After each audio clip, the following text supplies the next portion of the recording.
ओम शांति। आज 5 फरवरी 2022।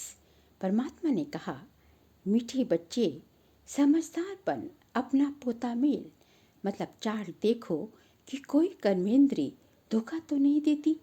सारे दिन में कोई भूल हो तो अपने आप को सजा दो। आगे परमात्मा ने कहा कि बाप से अर्थात अपने पिता से, परम पिता से सच्चा व्यापार करना है तो उसके हर डायरेक्शन पर चलो। बाबा कहते हैं, बच्चे, यदि स्वर्ग में ऊंच पद पाना है तो अंदर में जो भी बुरी आदतें हैं वह निकाल दो। कुदृष्टि, क्रोध से बहुत नुकसान होता है, इसलिए कर्म, अकर्म और विकर्म की गुह्य गति जो भगवान ने समझाई है उसे सदा बुद्धि में रखो। बाबा युक्ति बताते हैं कि अपने आप से पूछो कि हम आत्म अभिमानी होकर बैठे हैं, अपने परम पिता को याद कर रहे हैं। हमारी ये रूहानी सेना है। उस सेना में तो सिर्फ जवान होते हैं, हमारी इस सेना में बूढ़े, जवान, बच्चे आदि सब हैं। 80-90 वर्ष के बूढ़े भी हैं। ये सेना है माया पर जीत पाने के लिए। माया बड़ी प्रबल है, बहुत तूफान लाती है। हर एक को माया पर जीत पाने के लिए बहुत ही अपने परम पिता से वर्षा लेने के लिए बहुत ही अच्छी मेहनत करनी है। चेक करना है कोई कर्मेंद्री धोखा तो नहीं देती। आंखें सबसे ज़्यादा धोखा देती हैं। भले स्त्री पुरुष हो तो भी बुद्धि में रहे कि हम बीके हैं, नहीं तो आंखें धोखा दे देंगी। सियाने बच्चे जो होते हैं वे सारा दिन नोट करेंगे कि हमने कोई भूल तो नहीं की, किसी कर्मेंद्री ने धोखा तो नहीं दिया। भक्ति मार्ग में भी अपने को चमाट मारते हैं कि याद रहे, फिर ये काम कभी नहीं करेंगे। आज बाबा बार बार आंखों से धोखा खाने की बात पर हमारा ध्यान खिंचवा रहे हैं। अगर आंखें कहाँ धोखा दे तो अपने को सजा दो। किनारा कर चला जाना चाहिए, खड़ा होकर देखना नहीं चाहिए। अभी हम बच्चे पुरुषोत्तम संगम युग पर हैं, जबकि हम मनुष्य से देवता बनते हैं। कलयुगी मनुष्य को देवता अर्थात नरकवासी को स्वर्गवासी बनाने के लिए परमात्मा आते हैं। बाबा कहते हैं, तुम्हारा ये देवी देवता धर्म बहुत सुख देने वाला है। भल गाते भी हैं हेवनली गॉड फादर, परंतु उसने हेवन की स्थापना कब की ये नहीं जानते। और धर्म वाले भी कहते हैं हेवनली गॉड फादर, परंतु उन्हों को तो ये भी नहीं मालूम कि हेवन में हमारा कोई पार्ट ही नहीं है। क्रिश्चियंस लोग खुद कहते हैं कि पैराडाइज था। इन देवी देवताओं को गॉड गॉडेस भी कहते हैं, परंतु ये नहीं समझते कि जरूर गॉड ने उन्हों को गॉड गॉडेस बनाया होगा। आई बाबा ने कहा कि जवान भी कम नहीं है, जवान भी कम धोखा नहीं देती। अच्छी चीज़ देखेंगे तो दिल होगा कि खा जाए। बाबा कहते हैं, शिव बाबा के यज्ञ से कोई चीज़ चोरी करना बहुत खराब है, परंतु माया नाक से बहुतों को पकड़ती है। इसलिए परमात्मा कहते हैं, बच्चे, पुरानी आदतें जो भी है वे निकालनी चाहिए। कर्मेंद्रियों की बहुत संभाल रखनी चाहिए। यह भी व्यापार है ना, कोई विरला ही ये व्यापार करे। अपना पोता मेल, अपना चाट बही खाता रखना चाहिए। आगे बाबा ने कहा, अगर मेरी मत पर नहीं चलेंगे तो पिछाड़ी में सब साक्षात्कार होंगे, फिर बहुत पछताना पड़ेगा। मंजिल बहुत ऊंची है, इसलिए 8 रतन ही पास विद ऑनर होते हैं। माला वैसे 9 रतन भी गाए हुए हैं, पर उसमें नंबर 1 तो हमारा परम पिता परमात्मा शिव है। बाकी 8 रतन पास विद ऑनर हैं। जब कोई ग्रहचारी बैठती है तो 8 रतन की अंगूठी पहनाते हैं। ऊंच पद देने के लिए भगवान हमको पढ़ाते हैं। दुनिया में गुरु भी करते हैं ना, ये तो सतगुरु है। दुनिया वालों ने तो सर्वव्यापी कहकर परमात्मा से विमुख ही कर दिया, पर परमात्मा आकर स्वयं कहते हैं, तुम सब आसुरी मत पर मेरी ग्लानि अपकार करते आए हो।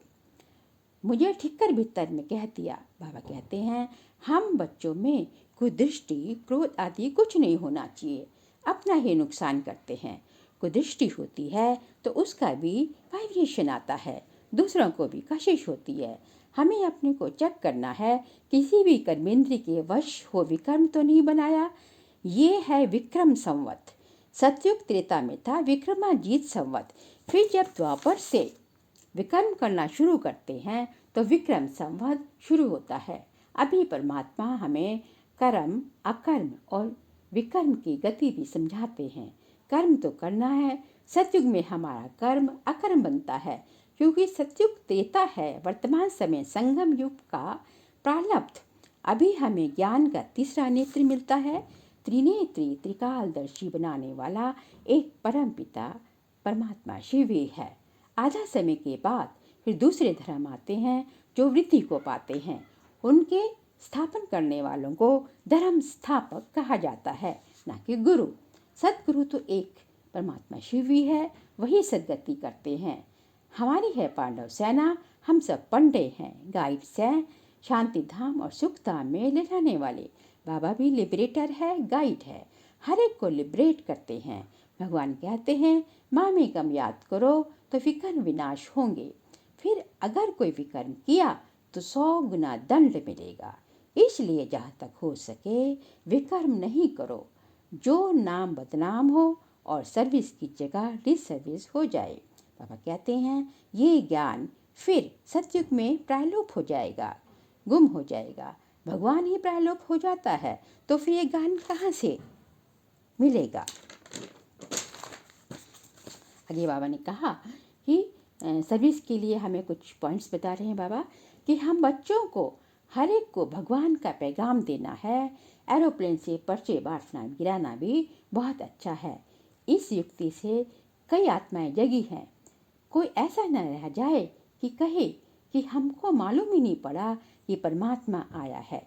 शिव के बच्चे हैं, इस नाते हम भाई भाई हैं, और प्रजापिता ब्रह्मा के बच्चे हैं, इस नाते भाई बहन की दृष्टि पक्की करनी है।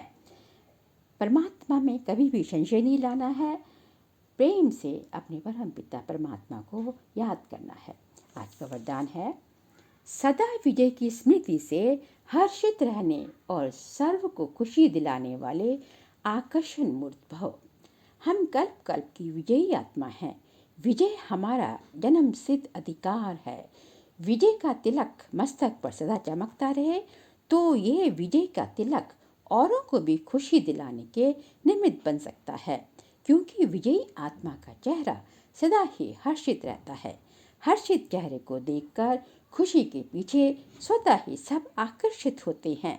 जब अंत में किसी के पास सुनने का ज्ञान सुनने का समय नहीं होगा, तब हमारा आकर्षण मूर्त हर्षित चेहरा ही अनेक आत्माओं की सेवा करने के निमित्त बनेगा। आज का स्लोगन है अव्यक्त स्थिति की लाइट चारों ओर फैलाना ही लाइट हाउस बनना है। अव्यक्त स्थिति मतलब आत्मिक स्थिति। जैसे ही आप आत्मिक स्थिति में जाते हैं तो आपकी लाइट और माइट जो है चारों ओर फैलती जाती है, और यही लाइट हाउस माइट हाउस बनना है। तो आज हम सारा दिन कई बार ये अभ्यास करेंगे कि मैं स्वराज्य अधिकारी आत्मा हूँ। मैं इन कर्मेंद्रियों की मालिक हूँ। मेरी सभी कर्मेंद्रियाँ चाहे स्थूल या सूक्ष्म सटल मन बुद्धि सहित मेरे ऑर्डर प्रमाण चलती हैं। ये एक डीप सत्य है, रहस्य है कि हमारे हर संकल्प में क्रिएटिव एनर्जी या वाइब्रेशंस या रचनात्मक शक्ति होती है। जब हम किसी एक संकल्प, समान या अफर्मेशन को बार बार कर रहे हैं तो गोया आप उसकी रचना कर रहे हैं, और धीरे धीरे वह संकल्प सिद्धि को अर्थात हकीकत में बदलने लगता है। यदि हमारी कर्मेंद्रियों पर बिल्कुल भी कंट्रोल नहीं है, जैसा कि वर्तमान समय मेजॉरिटी आत्माओं का है, तो भी बार बार इस अफर्मेशन को, इस संकल्प को लेने से कि I am a self sovereign soul, मैं स्वराज्य अधिकारी आत्मा हूँ, आप पाएंगे कि धीरे धीरे ही सही पर आपका अपनी कर्मेंद्रियों पर अधिकार आता जाएगा। जरूरत सिर्फ इस बात की है कि जो भी हम अपनी ज़िंदगी से चाहते हैं, उन संकल्पों को, उन एफर्मेशंस को, उन समानों को बार बार अभ्यास करें, और वो भी जो है खुद कन्विक्शन से, तो हम पाएंगे कि हमारा जो है जीवन जो है बहुत ही सुलझता जाएगा, सॉर्टेड होता जाएगा, और हम जिंदगी में जो है आगे बढ़ते जाएंगे। ओम शांति।